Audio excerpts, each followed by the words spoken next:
always frame your aspirations in terms of the well-being of the entire country?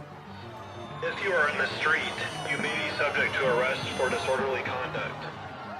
I think the answer has always been we're going to save ourselves, but I think it's partially because we're going to see ourselves. This is something that people would look at this and see an ordinary block of wood. Sometimes young people don't see the potential in themselves. The next Albert Einstein might be born anywhere in America. There's a wealth transfer in general in the United States, and there's a focus on how wealth is distributed. This piece highlights that with use of graphs and things like that. But 10% of the population is controlling the majority of the nation's wealth. And the title of this is very telling because the system is rigged against the poor and economic. And in history, this piece points out that equality adds to stability. And there's a lack of a redistribution of opportunity.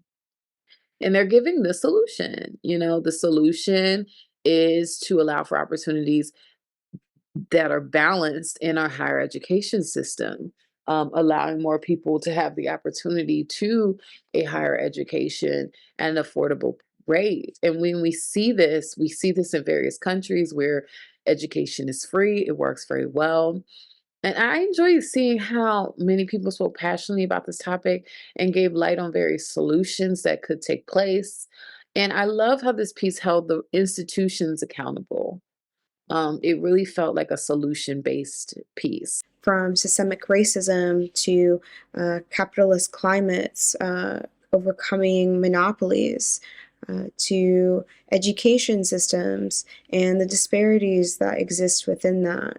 These, we have this separation between the high and poor class, and it really dives into the understanding of the debts that people take on when they make decisions, and having this sense of what beauty that I think I resonated with this a lot was making sure that you have people from different places coming into these notable universities, right?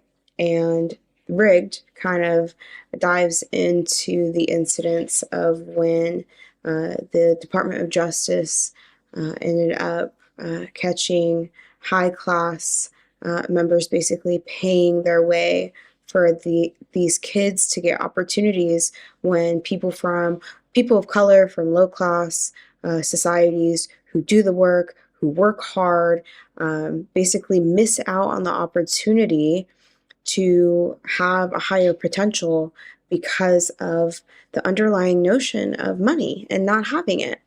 And so we dive into this conversation of how all of these little topics connect and become linear with one another, and different solutions of we get to see perspectives of what it's like to have a university of all of these different backgrounds and kind of lead this community that they're growing into success. This documentary was very well-rounded. It had a mixed medium feel, some with historical footage, historical facts.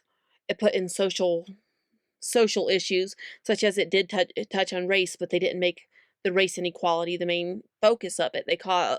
They made it the wealth inequality within education.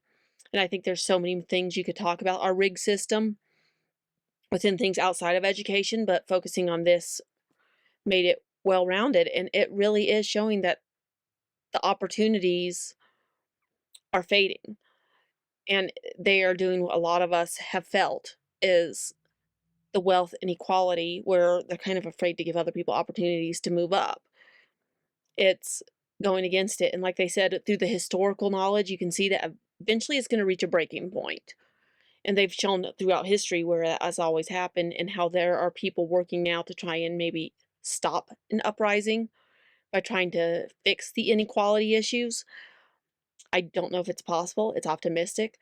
But especially if we look at history, as this documentary was showing. But I really enjoyed the mixed medium, where you're talking to people right now, giving interviews, showing students in school, and physically showing how this inequality is happening, whereas comparing it to history through historical clips to show how it's been here before, while also tying in the political atmosphere.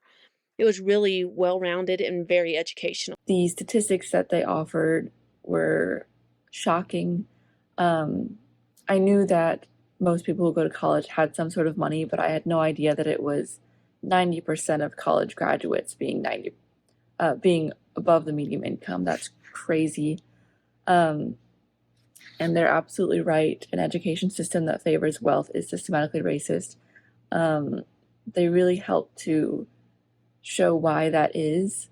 And they explain themselves very well. I appreciated all the title cards and the structure of this film.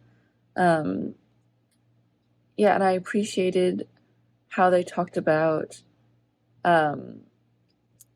how different everybody is in their learning process, and how smarts and things like that can't just be determined by SAT scores or how well you do on a math test. It's more so the way that your brain absorbs information, adapts to challenges and things like that, and how SAT scores are valued so high, but adaptability and, being resourceful or things like that a lot of people in lower economic status could be really, really good at, those things are not valued as highly as, say, acing an SAT test or simply being rich. I really appreciated how this film interviewed students so that we could really see their perspective on that and how they felt about hearing about the Varsity Blues scandal and how that affected them. And I just have so many of the quotes from this film written down that just so many were hard-hitting and made a lot of sense. So I think this film is a very important one, and it was very well made. I enjoy the expansive perspectives from history and also the philosophy and sort of theoretical perspectives that the different speakers contribute. Really great use of imagery and editing to kind of tell the story, and also really great use of music and graffiti in the city, and just kind of showing a bird's eye view of the impact of the different systems. I think it's really great and really captures your attention. This is a fascinating feature about the fact that many colleges and universities in the US, more often than not, have students from higher economic backgrounds. It mentions the recent scandal of wealthy parents paying to have their children accepted to elite schools. It also mentions how some wealthy families donate to elite schools and their children are more likely to be accepted there. Through many fascinating stats and interviews, it underscores this big problem. The film complains that certain elite schools still receive exemptions and grants. The film underscores that this is just not fair and should not happen until these schools start welcoming economically disadvantaged students. The film does a great job of defining capitalism and closely looks at social justice issues in education. I really enjoy the optimistic approach of some excellent universities that are open to students regardless of their financial status. I also love the footage of students of all backgrounds on campuses across the U.S. learning and innovating and enjoying university life.